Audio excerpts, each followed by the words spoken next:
राधे राधे दोस्तों, हरे कृष्णा। आज हम बात करेंगे निर्जला एकादशी के बारे में। निर्जला एकादशी जो है वो कब है, 30 तारीख की है या 31 तारीख की। तो देखिए दोस्तों, इस बार जो निर्जला एकादशी है वो 31 मई बुधवार वाले दिन पड़ेगी। 30 मई को 1:07 के आसपास से ये स्टार्ट हो रही है और 31 मई को 1:47 के आसपास ये ख़त्म हो रही है।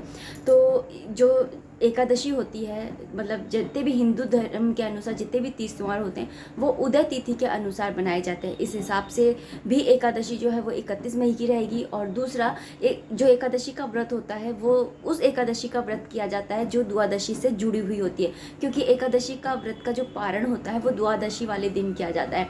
तो 31 तारीख की जो एकादशी होगी उसी पे ही हमें एकादशी का व्रत करना होगा, निर्जला एकादशी। जो ये निर्जला एकादशी होती है इसे भीमसेनी एकादशी भी कहा जाता है, इसे पांडव एकादशी भी कहा जाता है। जो भीम थे वो, इसकी कथा ये है कि जो भीम थे, मतलब 5 पांडव थे, 4 भाई व्रत करते थे, कुंती माता भी पूजा है ना व्रत करती थी, लेकिन भीम से बिल्कुल भी भूखा नहीं रहा जाता था। तो उनको बड़ा दुख होता था कि सब लोग व्रत कर रहे हैं लेकिन मैं कुछ भी व्रत नहीं कर रहा हूँ।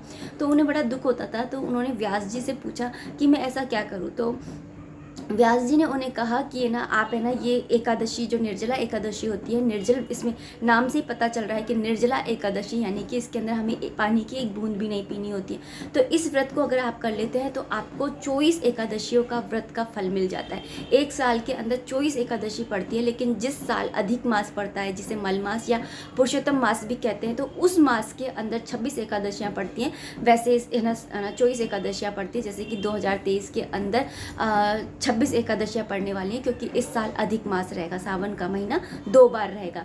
तो एकादशी जो होती है वो इस हिसाब से होती है। तो इस साल 26 एकादशियाँ रहेंगी।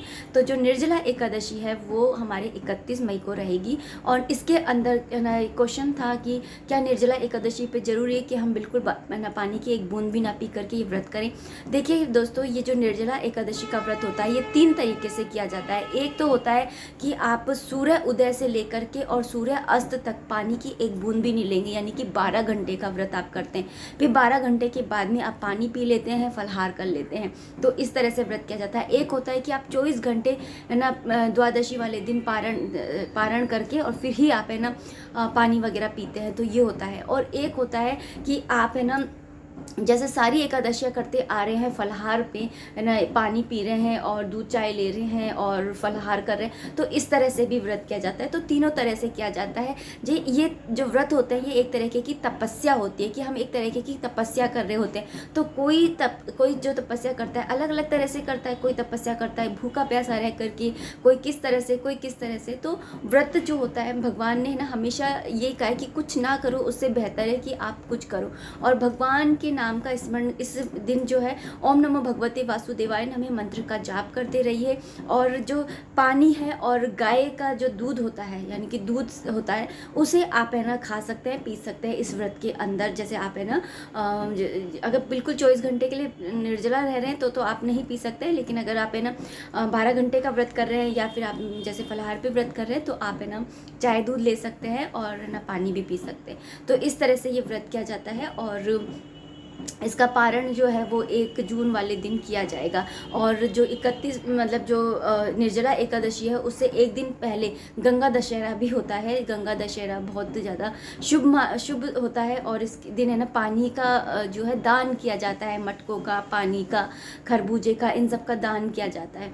तो इस तरह से अगर आप बोलेंगे कि निर्जला एकादशी का व्रत किस तरह से करते हैं तो ये भी मैं आप लोगों को बता दूंगी। लेकिन आज की वीडियो में मुझे यही बताना था कि जो निर्जला एकादशी का व्रत है वो जो है वो 31 मई को पड़ेगा। और बहुत सारे कमेंट्स आते हैं कि हम एकादशी का व्रत कब से उठाएं। तो देखिए दोस्तों, बहुत अच्छा मौका है आपको, ये निर्जला एकादशी जो होती है इससे आप एकादशी का व्रत उठा सकते हैं। वैसे एकादशी को हम 4 एकादशियों पर उठा सकते हैं, जैसे कि है ना उत्पन्ना एकादशी से उठा सकते हैं। तो उन ऐसे ही आप है ना निर्जला एकादशी से भी इस व्रत को उठा सकते हैं। ये सारी एकादशियों में सबसे बड़ी एकादशी होती है। तो राधे राधे, हरे कृष्णा।